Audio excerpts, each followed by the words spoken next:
நீங்க பார்த்துட்டு இருக்கக்கூடிய பெருவிடை கருப்பு கோழி தீவனம் எடுக்கிறதுக்காக வந்திருக்கு. இந்த கோழிய வந்து பார்த்தீங்க அப்படின்னா, நம்ம வீட்டு முறையில அடை வைத்திருந்தோம். அடை வைத்து இன்றோட வந்து பார்த்தீங்கன்னா, 2 வாரங்கள் பூர்த்தி அடையுதுங்க.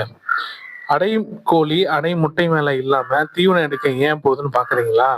இந்த அடைக்கோழி வந்து பார்த்தீங்க அப்படின்னா, அந்த மாரி பகல் நேரங்கள்ல ஓப்பனா எடுத்து விட்டீங்க அப்படின்னா, அது தீவனம் எடுக்கிறதுனாலோ, இல்ல காய்ச்சல் பண்றதா இருந்தாலோ, நீர் எடுக்கணும் அப்படின்னாலுமே, அடைக்கோழி அடை முட்டையிலேருந்து எந்திச்சு ஒரு 1/2 மணி நேரத்துல எல்லாத்தையும் முடிச்சுட்டு மறுபடியும் அடைப்படுத்துருங்க. இந்த போன வாரம் வந்து நம்ம சேனல்ல எக் ஹேண்ட்லிங் செய்யறத பத்தி ஒரு ஷார்ட்ஸ் வீடியோ வந்து அப்லோட் பண்ணியிருந்தோம். 13 முட்டை கிட்ட அடை வைத்ததுல வந்து பார்த்தீங்க அப்படின்னா, ஒரு கருக்கூடுன முட்டை தான் ஒரு 9 முட்டை கிட்ட இருக்கு. ஸோ இந்த முட்டைய மட்டும் அப்படியே நிப்பாட்டிட்டு, கருக்கூடாத முட்டைய வந்து எடுத்துட்டேன்.